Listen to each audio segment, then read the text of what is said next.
13.7 is loaded with over 15 champions being changed, along with a couple item alterations to go along with it. With the help of our challenger players and analyzing the most recent data, we are set to bring you guys an update on the solo queue tier list for every single role. But before we get into it, be sure to check out skillcapped if you want to truly get better at League of Legends. We're the only service that offers a money-back guarantee if you don't climb at least 5 divisions while actively using our service.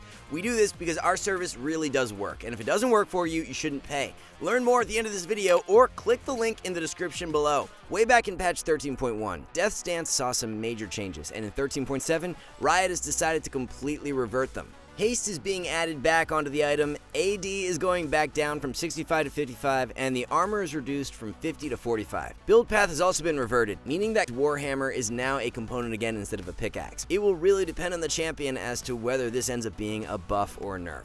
For someone like Riven, who uses haste very well, it's likely to be a net positive change. On the flip side, someone like Yasuo, who's not as reliant on ability haste, is going to end up worse off due to this change. To be fair though, very few champions are even building Death's Dance as a core item right now. It's usually purchased as a 3rd or 4th item, so this change won't shift the meta in any drastic way. A minor buff to Abyssal Mask is on the way, with its health going from 500 to 550. Very few champions are even building Abyssal right now, but with this change, it may become a more integral pickup on a few tanks like Maokai, Cho'Gath, Amumu, and Ornn. Still a situational purchase at best, but when your team is very AP heavy and the enemy team is as well, the damage amp and magic resist will work really nice in those niche spots. All Grievous Wounds items will be changed for 13.7 so that the debuff now applies to targets that completely block the damage with shields. This buff will only come into effect in a select amount of games, and in some games it won't even matter at all, so we don't see the buff being overly impactful. Rod of Ages users won't be getting that sweet 1100 Catalyst buy anymore, and will instead need an extra 200 gold, which now matches the cost of Lost Chapter. Catalyst will have its health increased by 75 to compensate for the 200 gold increase. Gold value wise, you're not actually losing any efficiency since 75 health is worth 200 gold, but it is a nerf due to the fact you're delaying your item spike by a wave or two. Olaf has been a top tier carry for most of Season 13, so Riot has a few nerfs lined up for 13.7. Passive attack speed is going from 60 scaling to 100% to 50 scaling to 100%. Q damage is also down by 5 at all ranks. Both nerfs that target Olaf's early game power, which is when he's at his strongest. Definitely not nerfs that are killing blows to the champion, but Olaf will be saying goodbye to the OP tier for this patch, making his way down to S. Despite there being a ton of changes this patch, top lane is the role Riot has gone very light on, as Olaf is the only champ changed. That means the overall meta for top lane won't be shifting very much for 13.7. Now that Olaf is dropping into S, we are moving Darius down as well and leaving Malphite as the only OP top laner. Malphite is simply miles ahead of everyone else in terms of his ability to be consistently impactful, so he should be the picker ban champ coming out of the top lane. Optimal low elo top lane carries include Yorick, Malphite, and Nasus. Fiora, Darius, and Malphite are who we have highest on the ban list. Unlike top lane, jungle is where the meat of the changes lie for 13.7, with 7 junglers being adjusted. Most of the changes are nerfs, but the one jungler being buffed is Graves. Crit bonus is going from 20 to 30%. Our cooldown is reduced by a pretty healthy amount at rank 1, going from 120 to 100 seconds. If you guys are looking to learn Graves, we actually just uploaded our Master in Minutes course for Graves to our website. It's a very quick and easy to digest course that covers everything you need to know to become a master of the champ. As for Graves' power level heading into 13.7, as long as players are building him correctly, he's going to be a good A tier pick. Ever since Umbral Glaive was nerfed, it's been performing quite poor on Graves, while a Gore Drinker with Black Cleaver Bruiser build has been seeing much better results. Kha'Zix is being adjusted in a few different ways for 13.7, with a couple buffs and nerfs being thrown in. Isolation range is going from 425 to 375. This is a buff as the enemy now has to be a little closer to one of their teammates for them to not be isolated. Evolved W slow is going from 60 to 40%, while the evolved isolated slow is down from 90 to 75%. Our duration is going up from 10 to 12 seconds. All in all, we expect these changes to be pretty neutral or slightly on the positive side. The ISO buff is really nice and will help make assassination plays a little more reliable. Ka has been very close to breaking into S tier in previous patches, so as a result of these changes, we will be giving him the bump. Bit weird to see another Rammus nerf, but Riot's reasoning behind it is likely due to the champ continuing to overperform in the lower ranks. W% bonus armor is going from 40 scaling to 100% to 40 scaling to 80%. Take note that Rammus doesn't actually max W out until last, as he prioritizes Q first into E second. You won't even feel this nerf until you hit level 14, so some games this change won't even come into effect. This is is actually a pretty smart way to nerf Rammus for the lower ranks, but keep him in check for higher elos, as low elo games tend to last a little bit longer. Overall, we don't see Rammus losing much power from the nerf, and he will remain an A tier jungler. The next jungler nerfed for 13.7 is going to be Sejuani. Sej will have her passive damage cap against Dragon and Baron lowered from 300 to 250. Q cooldown is also being increased by 1 second at all ranks. Lastly, R cooldown is being increased by 10 seconds at all ranks. This is definitely more of a pro play nerf, as Sej has not been performing overly well in solo queue. As a result of these nerfs, we will be shifting her from A tier into B. Vi has been another jungler highly prioritized in pro play for the past while, so a nerf to her tank build is being issued. Q base damage is being significantly lowered, however the AD ratio is up to try and stop players from building Radiant Virtue. E is seeing the exact same treatment, with the base damage down and the AD ratio going up. Divine Sunderer will become a more valuable pickup now in 13.7, and even after these changes, we still see Vi as a good solo queue jungler. A tier is where Vi will be landing on the tier list. Wukong has been one of the most OP jungle picks in recent patches, so he'll be tagged with 3 separate nerfs. Base AD is going from 68 to 66. W cooldown is being increased from 22 scaling to 12 seconds to 22 scaling to 14 seconds. E bonus attack speed is down by 5% at all ranks. These nerfs aren't going to completely remove Wukong from meta, but he will no longer be a premier jungle carry, moving from OP into A tier for 13.7. Lee Sin will be receiving similar treatment to Wukong this patch, as his base AD is being lowered as well. Base AD is going from 68 to 66, while Lee Sin's base armor is down from 36 to 34. A shift from S into A is what we see fit for Lee due to these changes. Jarvan avoids nerfs for 13.7, so he will continue to dominate the jungle meta alongside Fiddle and Evelynn as the OP picks. With the likes of Lee Sin, Wukong, and Vi all nerfed this patch, watch out for Gragas and Kayn to take a step forward. Both have been really solid jungle picks in previous patches and will be even better S tier pickups for 13.7. Our top 3 low elo recommendations for jungle are Fiddle, Mordekaiser, and Jarvan.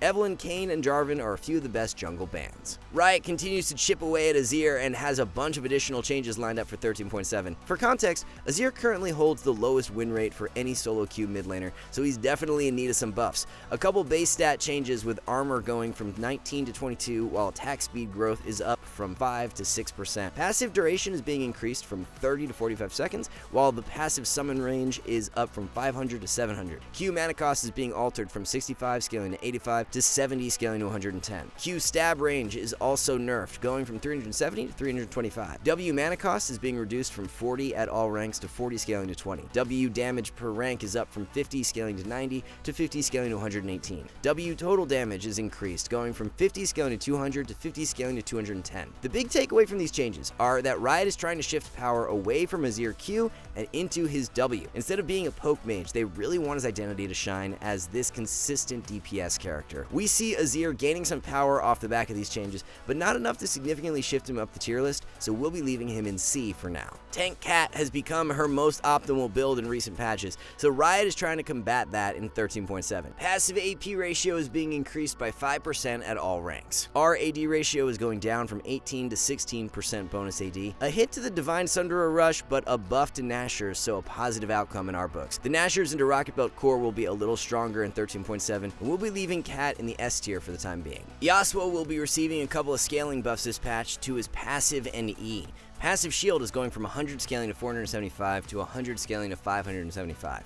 E sweeping blade damage is being changed from 25% base damage per stack up to 2 stacks to 15 scaling to 25% base damage per stack up to 4 stacks. This means Yasuo E will be a little weaker early on, but will become stronger later in the game. For high elo, this honestly may end up being more detrimental due to how much more important the early game is, but for the lower ranks, Yasuo will definitely see an increase in win rate. We won't be shifting Yasuo's tier list placement, leaving him in A tier. Veigar mains are fuming right now, as Riot has basically killed the champion for mid lane while trying to combat his superior power level for bot lane. Q AP ratio is going from 60% at all ranks to 45 scaling to 65%. W AP ratio is changed from 100% to 70 scaling to 110%. R AP ratio is nerfed, going from 75% at all ranks to 65 scaling to 75%. W AP ratio being chopped by 30% at rank 1 is a tough pill to swallow. E max second has always had the higher win rate on Veigar, which means if you are maxing W last, you'll have 30% less AP ratio on the spell for the majority of the game. This change change will likely lead to W max second becoming a must now, but at the expense of having a much longer cooldown on E for mid-game fights. Whichever way you look at it, this definitely hurts Veigar, and we'll be moving him down into B tier as a result. For the mid lane tier list, we've got Annie, Cassiopeia, and Pantheon taking home the OP tier slots. Even though Annie is being nerfed this patch, the nerf is to her E, and at the later ranks only, which does not actually affect mid Annie much at all. Support Annie is the one being hit the hardest, while mid lane Annie will continue to be very powerful. Our top 3 low elo picks for mid lane are Heimerdinger, Malzahar, and Annie. Highest in the ban list are Annie, Zed, and Fizz. Kicking off the ADC changes, Kalista will be the lone ADC buffed for 13.7. Attack damage growth is going from 3.5 to 3.75. Quite disappointing if you're a Kalista player, as she's not a champ picked because of her scaling power, so buffing that aspect of her game doesn't really do anything. Kalista will remain down in the B tier despite the buff. Zeri is the only other ADC change this patch, and she's being targeted with a couple nerfs. Health growth is going from 115 to 110. Passive shield steal is down from 60 to 50%. RAD ratio will be dropping from 100 to 85%. Zeri had been a very sound S tier pick in recent patches, but with these nerfs being issued, we see her slotting in as an A tier champ moving forward. The ADC tier list is looking a little different this patch, with Jinx being the only OP carry. Veigar could very well still be argued as a fringe OP pick as well, but Jinx is without question the best traditional ADC you can play. Recent Q buffs have put Ashe in a pretty underrated spot, and she's doing even better with a full crit build now as opposed to on hit. Vayne is back to being a worthwhile ADC in the correct spots thanks to her buffs from 13.6. If you can pick Vayne with an enchanter support or when the enemy team locks a couple of beefier champions, she can get the job done. Optimal low elo bot lane carries include Tristana, Misfortune, and Veigar. A few ADCs who are worth a ban right now include Jinx, Veigar, and Samira. It seems like every second patch this season Riot is throwing in some sort of Alistar buff, and they're back at it again for 13.7. Armor is going from 44 to 47. Base health is up from 670 to 685. Pretty minor changes overall that will enhance Alistar's laning power a smidge, but don't expect him to come back into meta due to these buffs. A tier is where Alistar lands on the support tier list. Annie's support has been extremely dominant for multiple patches now, so some nerfs are finally on the way. E cooldown is going from 12 scaling to 8 seconds to 12 scaling to 10 seconds. E base shield is nerfed as well, going from 60 scaling to 220 to 60 scaling to 200. Definitely changes that are going to push Annie more in line with other support picks, but we don't see them being enough to remove Annie from meta. A slight adjustment from OP into S is what we see fit for 13.7. The final champion change to the patch is going the way of Thresh. Q cooldown refund on hit is being lowered from 3 seconds to 2 seconds. A welcome nerf, as Thresh was almost playing Earth in recent patches with how low the cooldown on Q could get in mid to late game team fights. Like Annie, we will be adjusting Thresh down 1 tier, going from OP into S. Support tier list sees a shakeup for 13.7, with Melio, Rakan, Senna, and Blitzcrank making up the OP tier. There's a nice mix of a little bit of everything on top of the support meta. If you want to play a strong enchanter, then Melio is the top dog. Looking for a strong, hard engaged support, Rakan most definitely fits the bill. For a more damage-oriented carry, you have Senna as a great option, and for the instant pick power, with Thresh being nerfed, Blitz takes a step up. Top 3 low elo supports of the patch are Melio, Annie, and Zyra. Rakan, Thresh, and Melio are a few supports worth banning out. Alright guys, before we wrap this up, let's tell you a little more about skillcapped. So, we offer a 5-division rank up guarantee, and think that's a pretty crazy thing to offer. It's like a gym membership guaranteeing you'll get ripped. Your local gym would go bust if they offered that, right? Not us. We've offered this for years because our service really does work. It works so well, in fact, that we're able to produce by far the largest catalog of premium league guides on the internet. We add over 20 videos a week, with over 1,600 guides curated into over 100 courses no one can compare. We've also sent challenger players into Elo Hell 714 times and counting, where they commentate how to carry live. They also respond to all questions asked. Sign up today for as little as $6.99 a month if you are serious about improving. So that's going to round everything out for this one. Thank you guys so much for watching. Good luck out there in 13.7, and we'll see you in the next one.